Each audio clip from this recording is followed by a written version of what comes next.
के नाम पे दादी टिकट जारी करती है, उन वीर सावरकर के नाम पे पोते को पेट में दर्द क्यों होता है? कारण समझिए। क्योंकि वीर सावरकर ने जो पुस्तक लिखी उसका नाम है मोपला। कैसे बालाबार में हिंदुओं पे अत्याचार हुए, वीर सावरकर ने मोपला लिखी। वीर सावरकर ने पुस्तक लिखी हिंदुत्व के पंच प्राण। जो ऊपर से जनेऊ पहनते हैं कपड़ों के ऊपर से, वो नहीं समझेंगे हिंदुत्व के पंच प्राण में क्या लिखा गया, वो नहीं समझेंगे मोपला में क्या लिखा गया, वो नहीं समझेंगे 1857 के स्वतंत्र संग्राम में क्या लिखा गया।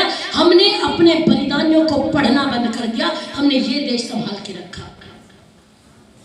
हमारी बेटियां, मातृ सम्मेलन हम मनाते हैं, महिला सम्मेलन मनाते हैं, और इस देश में जिसके लिए मनु महाराज ने कहा था एतद्देश प्रसूतस्य सकाशात् गग्र जन्मनः स्वं स्वं चरित्रं शिक्षेरन् पृथिव्यां सर्वं मानवः। इस भारत देश से गांव नहीं, शहर नहीं, मोहल्ला नहीं, इस पूरी पृथ्वी के मानवों को अपने अपने चरित्रों की शिक्षा लेनी चाहिए। उस भारत देश में 3 महीने से लेके और 90 वर्ष की वृद्धा सुरक्षित नहीं है, ये हमने संभाल के रखा। विचार कीजिए आप एक बार। भारत को सोने की चिड़िया कहा जाता है, संस्कारों का देश कहा जाता है। हमारी पहचान दुनिया में इसलिए नहीं है कि हम बहुत अच्छी कार बना सकते हैं, हम बहुत अच्छे विमान बना सकते हैं। हमारी पहचान इसलिए है कि जापान, कोरिया बहुत अच्छी कार बना सकते हैं, लेकिन संस्कार अगर कोई दे सकता है तो भारत दे सकता है, भारतवर्ष दे सकता है। इसीलिए कहा गया भारतस्य प्रतिष्ठिते संस्कृतम संस्कृति तथा। भारत की अगर किसी से प्रतिष्ठा है, यहाँ की संस्कृति से है, यहाँ की संस्कृति से है। हमने संस्कृत को भी छोड़ दिया और संस्कृति को भी छोड़ दिया, क्योंकि मानसिक गुलाम हो गए। पतंजलि मुनि ने योग लिखा, हमको योग समझ में नहीं आया। जैसे योग योगा बन के आया,